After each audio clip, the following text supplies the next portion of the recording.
What is going on in the world of politics? Our reporters today are working hard to bring you the latest news. From taxes to propositions and healthcare to the environment, this is one episode you will not want to miss. Cal State Fullerton's The Report program starts right now.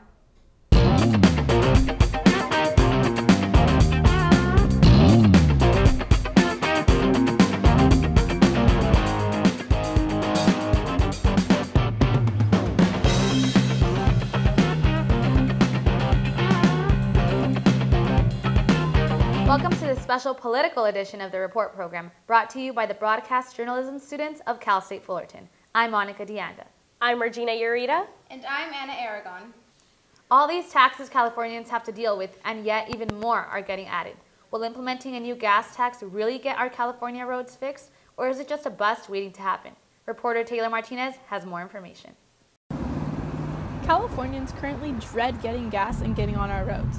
Governor Jerry Brown personally appealed a measure that would raise gas taxes and vehicle fees by $52 billion within the next decade. Brown claims the money will go toward the repair of California roads and bridges. Those who own an electric car will now pay an annual fee of $100. Other vehicles can expect an annual vehicle fee that can range from $25 to $175 depending on the car. I pay for my own gas and I pay for a lot, and it's just ridiculous. Like, don't we pay enough in taxes? There hasn't been a gas tax increase in nearly 23 years, and Brown claims that if this doesn't happen now, then it would probably be another 20 years. The vote was approved by the California legislators, so Californians can expect to see the gas tax go up from approximately 18 cents per gallon to 30 cents per gallon. I drive daily to work, so it's going to affect me, I guess, financially. Yes, this is money, but the problem is real money. And as the former speakers have said, every year we delay, the expense goes up. Many Republicans are questioning where the money for this cause went, but Brown claims it only went toward the current transportation debt hole. Gas prices will continue to be an issue of debate, and with this new tax being implemented, Californians can only expect more of a roller coaster of gas prices. Reporting for the Report program, I'm Taylor Martinez. President Trump just passed a law allowing states to defund clinics like Planned Parenthood. Many women are now fearful what seems like a regression of women's rights. Aaliyah Becerra has your story. Last month, Donald Trump signed a bill that allowed all states to stop federal funding for clinics that provide abortions, including Planned Parenthood. This overturns an Obama-era law. During Trump's campaign, you might remember that the candidate approved the services that Planned Parenthood provides except for abortion.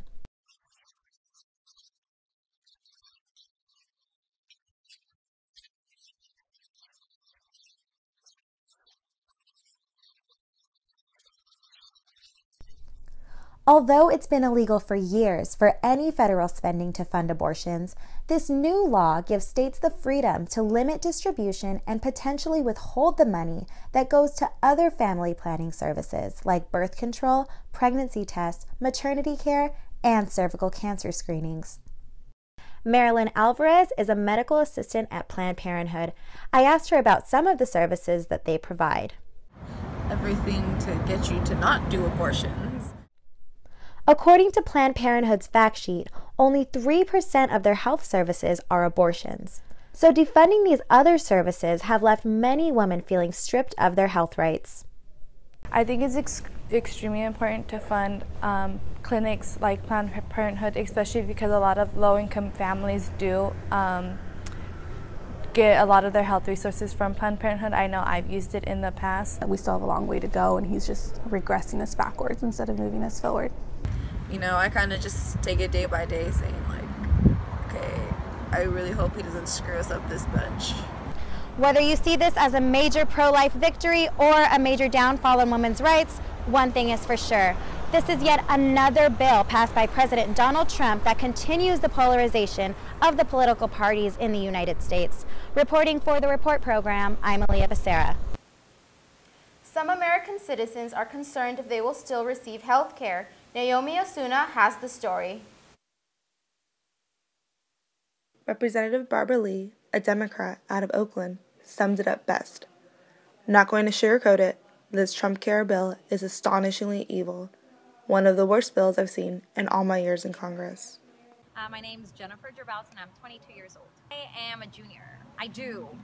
From my parents, actually, not my own. Most experts agree that it rolls back Americans' rights to coverage and gets rid of the best health care options made possible by the Affordable Care Act.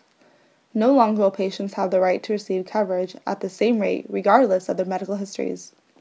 The American Health Care Act adds a wide variety of conditions to be deemed pre-existing, and the MacArthur-Meadows Amendment gives each state the right to obtain waivers, allowing insurance companies to charge an astonishingly higher premium for people who have been diagnosed with pre-existing conditions such as cancer, rheumatoid arthritis, drug dependence, pregnancy, depression, diabetes, autism, and asthma, with the ripple effect of tens of millions of Americans losing their health care coverage. I don't know too much about it, but from what I did hear, I know there's some pre-existing conditions like rape that they're putting in the bill. So I don't know, it sounds pretty shady. Yeah. And I know a lot of people are against it, so I should probably educate myself more. But so far, it probably sucks because it's Trump. I think it's terrible. Like, you are just giving those people of power even more power, and the vulnerable, you're just letting them to die, you know, like they can't even get affordable care. Like, that sucks. What kind of country is this? While the Republicans and Trump administration enforce these dangerous limits and increase costs, they themselves, as members of Congress, along with their staffs, are exempt. That line is so indefensible. Nobody dies because they don't have access to health care. No, I wasn't aware, but I think that's messed up. Those kids need our help more than anything. This bill also drastically cuts funding for special education programs and states that conditions stemming from sexual assault and domestic violence, already underreported, could be considered pre-existing conditions along with PTSD of American veterans. I'm Naomi Asuna, reporting for the Report Program. You know what? I just think it's really sad, and it's just unfortunate that the middle class and the poor are the ones that are being most affected by this. Absolutely, especially with Trump saying he wasn't going to change it. We'll just have to wait and see what happens. The March for Science happened on Earth Day to protest the Trump administration's proposed budget cuts that would dismantle the science community. The protests occurred in 600 different cities across the world. Robert Pike was in San Francisco to get the story. Science, not silence! Science, not silence! Science! Article 1, Section 8, Clause 8 of the United States Constitution empowers Congress to promote the progress of science. Earlier this year, the Trump administration proposed a budget cut that would otherwise dismantle the science community. And so, the people marched. The March for Science is organized by scientists and science supporters skeptical of the agenda of the Trump administration and the policies widely viewed as hostile to science. Science isn't just white coats and rockets. Science is around us in every aspect of life. Alani Long, a nurse, is marching because she believes information deserves to be shared. She uses science every day to save lives. If it weren't for science, we couldn't do our jobs properly. People used to die in hospitals all the time because we didn't understand how illness worked and how health worked.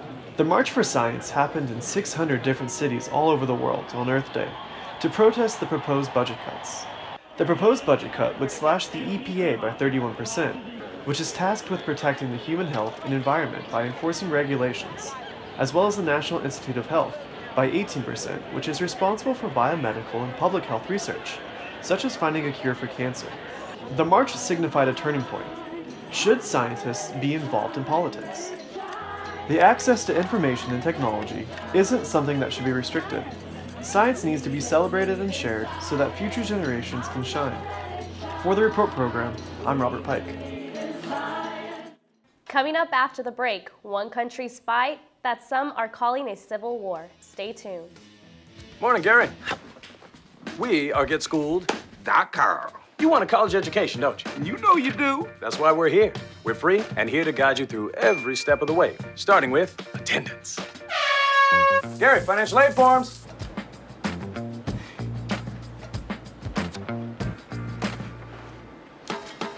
Picking a college, man. You and us. Go together like tacos and Tuesday. And I love tacos. Go to GetSchooled.com. With news organizations focusing on Trump and the FBI, one important story has been pushed to the sidelines. Scarlett Lobo has the story about the revolution happening in Venezuela that some people are calling a civil war.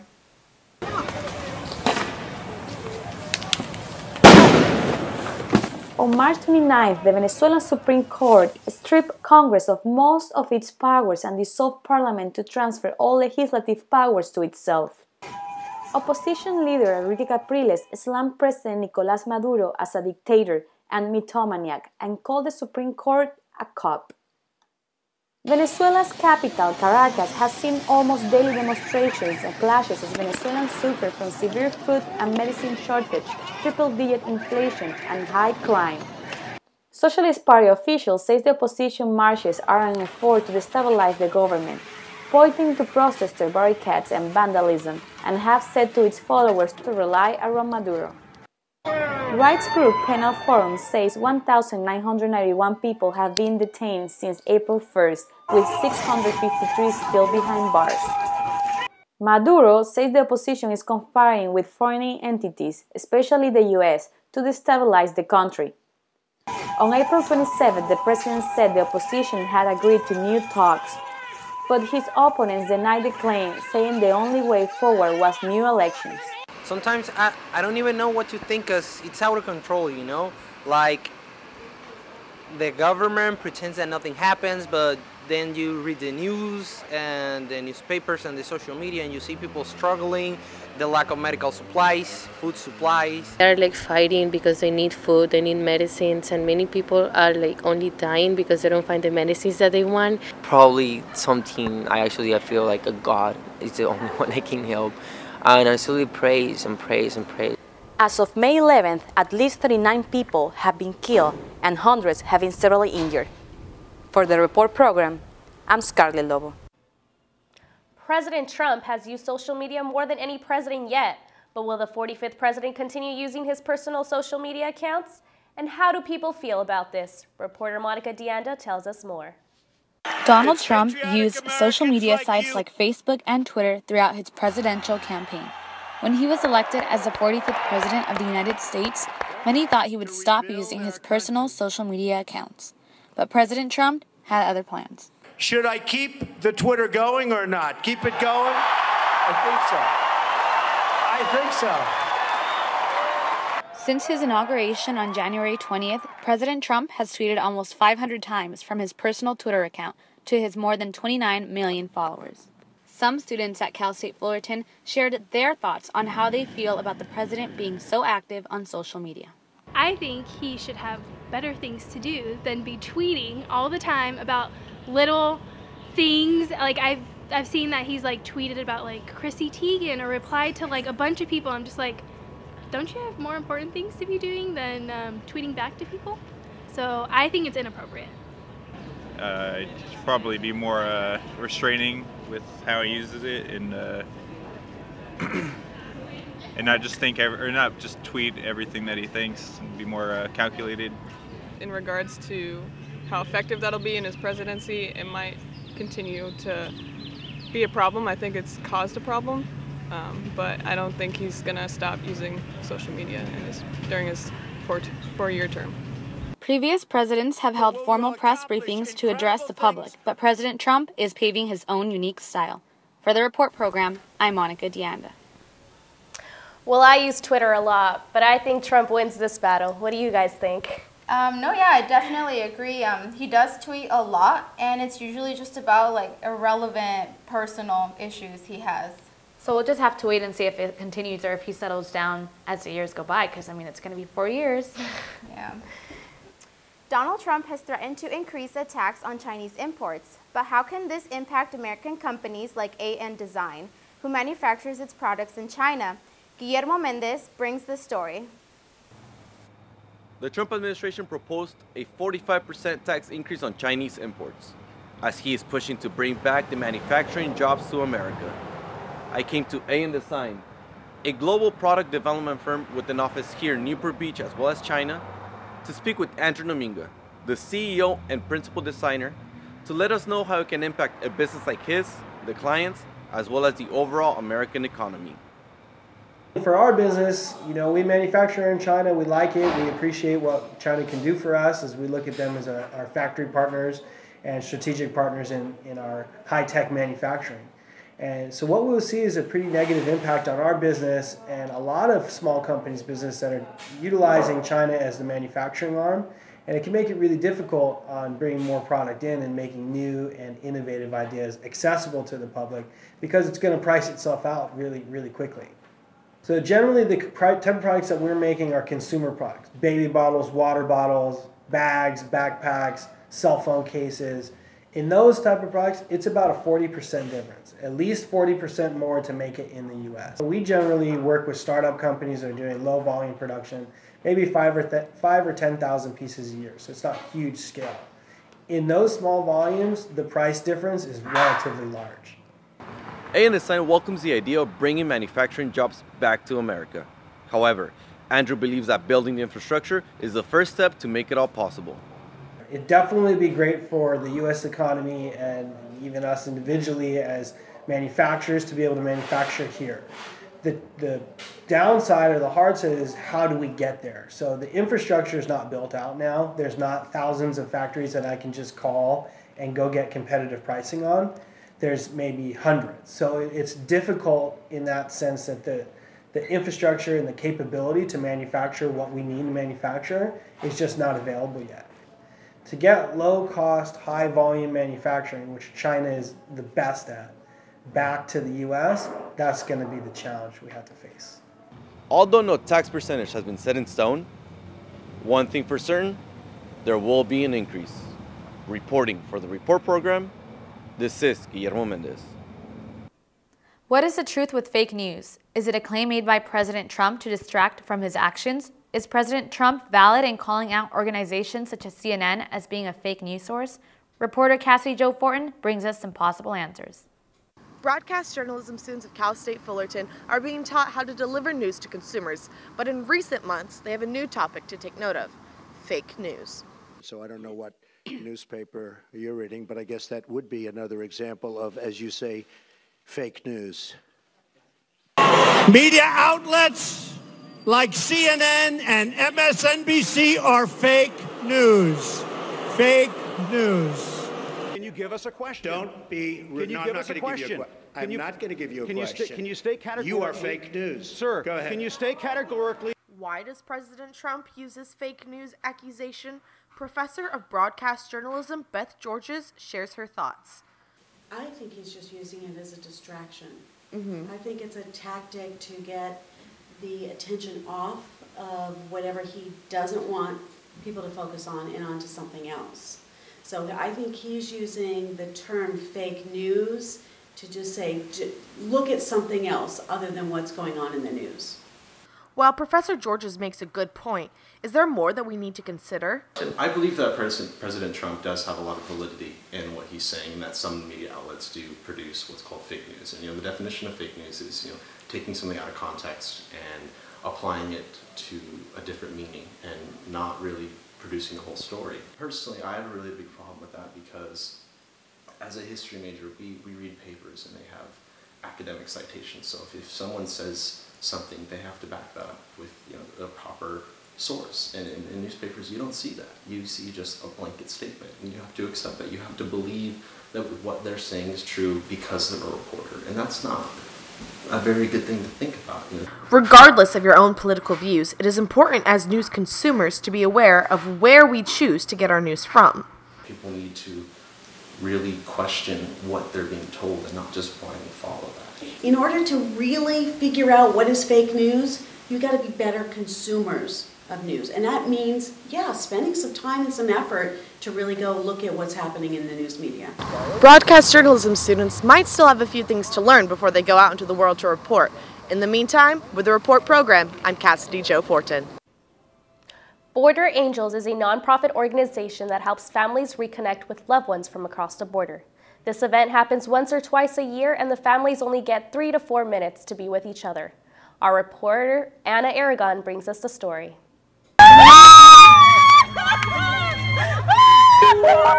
Nonprofit organization Border Angels was founded by Enrique Morones in 1986.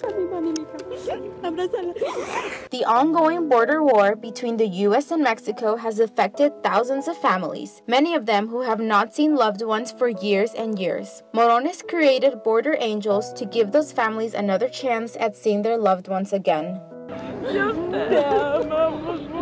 It started out by placing jugs of water in the desert for people who were migrating, visiting those migrants once they crossed, and organizing marches for people to create awareness of this issue. Now, Border Angels has turned into a group that has helped hundreds of families reconnect with their loved ones across the border. It gives them a chance to come together, even if the opportunity is limited to 3 to 4 minutes. This event brings attention to the huge anti-immigration policies Trump is trying to enforce, which will only cause more deportations and more families being separated. We will 100% build the wall. Hugs, Not Walls mainly takes place in Rio Grande in El Paso, Texas, and Friendship Park in Tijuana. Families come from as far as Chicago in the hopes of embracing their loved ones one more time. Some of these people have gone as long as 27 years without seeing some members of their family. The situation is not getting easier, and all these families have left is the hope that they can reconnect with their families many more times. This is Anna Aragon for the Report Program. More to come after the break. The Report Program will be right back. I'm just confused. Fancy pants peanut butter? A big screen television? You haven't even bought a sofa yet. A motorcycle? When your father finds out, he's gonna flip his shoes with 2 buckles? What do you even need 2 buckles for? Mr. Big Shot, buying whiskey shots for everybody in the bar. From the looks of it, I'd say nobody even remembers. Feed the pig. Live performances at the Becker Amphitheater in the last week of April were not the traditional afternoon concerts. They were a part of a rally to protest the defunding of the National Endowment of the Arts. Lucas Dermagerdician has more on this story. Dear Ed Royce. The beginning of a letter with a message of preserving the arts. It was one of many written to Ed Royce at a rally on Wednesday, April 27th. The rally was organized by Indivisible California District 39 and students at Cal State Fullerton in order to protest the potential budget cuts to the National Endowment of the Arts by President Trump. President Trump is currently considering cutting the budget for the National Endowment for the Arts entirely, along with 37 other programs currently funded by the federal government. Sarah Goodwin is an Indivisible member who led the rally. As a former student of the College of the Arts, she believes in the benefits of the NEA. It has such an impact on communities throughout the entire country that we wanted to stand up today and defend it. And we wanted to do that by showing different kinds of arts. So we had music, we had poetry, and we wanted to just have a good example to our legislator to show, hey, this is what we have to offer. We are the seekers and the finders of truth. The performances during the rally were from CSUF students who have a strong connection to the arts. Students like Katie Martini. I want to pursue a career in professional singing. So that's how it's affected me. It's been the whole entire journey that I'm on. Dear Ed Royce. Jessica Daly was one of many students who wrote a letter to Ed Royce. These letters from his constituents ask the congressman to continue to support the NEA. Save the National Endowment for the Arts. Your Fullerton constituent, Jessica Daly. The letters that were written at the rally were delivered here to the office of Representative Ed Royce. Indivisible and the organizers of the rally encourage his constituents to continue to write or call. They also encourage anyone who supports the arts to write their congressperson as well. For the Report Program, I'm Lucas Dermagerdician. The environment is important, and having a plan to protect it is vital. President Donald Trump has yet to make clear policies that will protect our environment. Kelsey Brink has more on the story. Under my presidency, we'll accomplish a complete American energy independence, complete. President Trump has only been in office for a few months and has already made changes to our former United States environmental policies. Some, in fact, may be less controversial, but may make the most impact for many people. Students at Cal State Fullerton gave their opinions on how they believe Trump's environmental policies could affect people. I think a lot of people are concerned, and I think it's really good that we express a lot of concern now, and there's more of a voice. People might be frightened and stuff, especially because they probably don't know what's going on, and then how his perspective is on certain issues. There are several different movements stated on National Geographic that show President Donald Trump's plans, but most of these have no action taken. According to the site, there have been changes to the U.S. environmental policy, and also many of Trump's actions have rolled back former President Obama's environmental policies. The students shared their worries about not seeing any action taken to better our environment. I feel even though Trump doesn't have an economic plan, I think the people surrounding Trump probably do. But I think it's more in like a gridlock situation at the moment. If you're the president, then you probably should have some sort of plan, or at least something in motion, something in the works. A lot of people who voted for him felt that he would make positive change. And maybe right now, since he has no plan, it might make people doubtful about like our presidency and like how long he's going to be into term, to see like all the effects that it's going to have like personally on them and their workplace. I feel that because he really wasn't a political figure to begin with, he doesn't really have a plan. And I know I read an article recently that had stated that he didn't think that the presidency would be as hard as he had thought. Many would like to see President Trump take control of his policies and make a change. For the Report Program, I'm Kelsey Brink. Proposition 67, the ban on single-use plastic bags, has been underway for 6 months now. Sarah Hidalgo has the latest update on the story. On November 8, 2016, Californians passed Proposition 67, a ban on single-use plastic bags. Grocery stores, convenience stores, liquor stores, and large pharmacies are prohibited from selling single-use plastic bags, but they can charge 10 cents and customers can get a recycled bag. According to ABC7, California taxpayers spent about $76 million in 2015 on waste management services that were used to clean the litter found in streets and freeways. Melissa Romero works for Californians Against Waste and is an advocate for Proposition 67. Another goal is obviously to reduce the amount of plastic bags that are getting into the environment. This was a product that even if people were disposing of it properly, it wasn't ending up in the right place. It was ending up on the side of the freeway, it was ending up in a stream, it was ending up in the ocean, and eventually breaking down into small pieces in the ocean. Animals are getting entangled, they're eating it, it was a problem product. As of now, there are only a few states in the U.S. that have adopted the plastic bag ban. Proposition 67 is only the first step to a cleaner and more environmental-friendly California, and is a step in the right direction for a cleaner and more environmental-friendly world.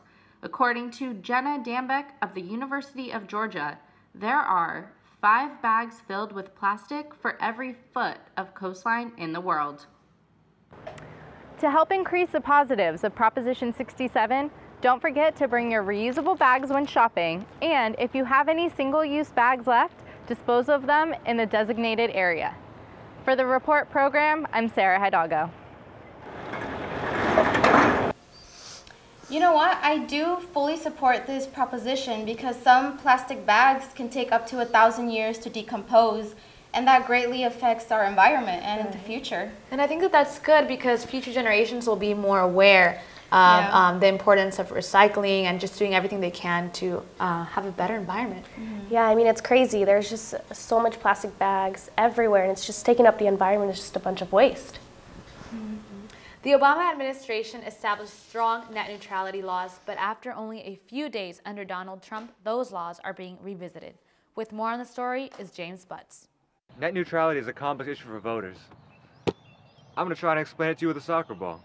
Currently, your internet runs through a satellite dish like this, just like this.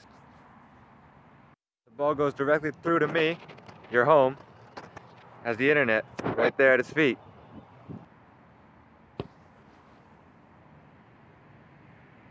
Internet service providers want the ability to slow down the internet, so things would go to your home, me, a little bit slower. Net neutrality is the principle that internet service providers should enable access to all content and applications regardless of the source and without favoring or blocking. Without net neutrality, there's nothing stopping my service provider from simply blocking websites or slowing down the streaming speeds of websites, like Netflix. Changes in net neutrality would allow service providers to change the speed for certain products. This would allow internet service providers to charge more money for products they want to allow to run faster. In 2015, after pressure from activists online, the FCC adopted historic net neutrality rules to keep the internet free. But as of this week, the Trump administration and the new FCC chairman, Ajit Pai, want to make changes to the FCC regulation on net neutrality. Changes to net neutrality could affect your internet speeds at home. For the Report Program, I'm James Butts. Republicans have passed a youth health care bill that would replace and repeal Obamacare. Esther Monreal brings us the story. After a week of negotiations to change the nation's health care system, Republicans passed a bill that would replace and repeal Obamacare. It's been a catastrophe, and this is a great plan. I actually think it will get even better, and this is, make no mistake, this is a repeal and a replace of Obamacare. Make no mistake about it. Here is what you need to know about the bill. This new health care act will allow children to stay under parents' plan under 26, pre-existing condition coverage, lifetime limits ban, tax subsidies, and Medicaid expansion. One of the most controversial parts is that the bill would cut funding to Planned Parenthood and all health operations that offer abortion services. Yeah, they're using Planned Parenthood as some sort of vessel to say, like, oh, well, it supports abortions. Like, well, it helps fund them sometimes, but if you actually look at any of the data, it's like 3% of their business model or less. It's, no, they provide, you know, general women's health care, OB/GYN visits, you know. On a recent Saturday Night Live show, Jimmy Kimmel got emotional when talking about his newborn son's congenital heart condition and plead for access to affordable health care. If your baby is going to die, and it doesn't have to, it shouldn't matter how much money you make. I think that's something that, whether you're a Republican or a Democrat or something else, we all agree on that, right? I mean, we do. The bill will head to the Senate, where it will face challenges, but President Trump is confident the bill will pass the Senate, calling Obamacare, quote, essentially dead. Reporting for the Report Program, this is Estrella Monreal. After 111 days in office, President Trump has made changes that will not only affect our economy, but our environment as well. Janae Jensen has more on the story. This has for millions of years. It'll get cooler, it'll get warmer. It's called weather. From the start, America knew that Trump's goals did not have the environment's best interests in mind. It's been no secret that he cares more about expanding the economy and job opportunities. You've got to make it economically viable, Bill. Right now, it's not economically viable. And if it were, then somebody would be marketing it, that's for sure. He wanted to bring back coal. And we're going to bring the coal industry back, folks. Compliance costs for this rule would be over $50 million a year for the coal industry alone. While this April, Britain just celebrated its first full day since the height of the Industrial Revolution, not burning coal to generate electricity. And they shut down their very last coal mine in 2015. This is the last shift in the last of Britain's deep coal mines. A wise move for global warming, since burning coal produces twice as much carbon dioxide as burning natural gas. Trump's been something of a touchy subject in the environmentalism world. Remember those photos that compared Trump's inauguration to Obama's? That was posted by the National Park Service as an active protest to his inauguration. There is reason to protest. Because of Trump, federal lands won't be unleaded. On March 2, 2017, he rescinded Obama's prohibition of lead ammunition use on federal grounds. Lead fragments permeates meat up to 2 feet, and we know that scavengers that are eating that are being poisoned. What we have found is that over roughly 60% of the birds we are sampling have elevated lead levels in their blood. A decision that will lead to more of our raptors becoming paralyzed and then dying of lead poisoning. The rusty patch bumblebee, which has landed on the endangered species list, has been delayed protection by the Trump administration. Over the last 20 years, the species has suffered a 90% decline in population and habitat, a range that once included 28 states and stretched into the upper Midwest and Northeast. But the hardest blow to our environment came with the undoing of Obama's climate action. The order will roll back the Clean Power Plant rule, which is aimed at reducing carbon emissions. It will also resume coal sales from federal land and lift greenhouse gas limits on power plants. Again, Trump believes his decisions will help the economy and create independence in America. But while an economy can be rebuilt, most of the time damage done to our environment is irreversible. I'm Janae Jensen. This is the Report Program. Thank you for joining us for today's special political edition of the Report Program. I'm Monica Deanda. I'm Regina Urita. And I'm Anna Aragon. See you next time. Oh, God. I don't know what to say after.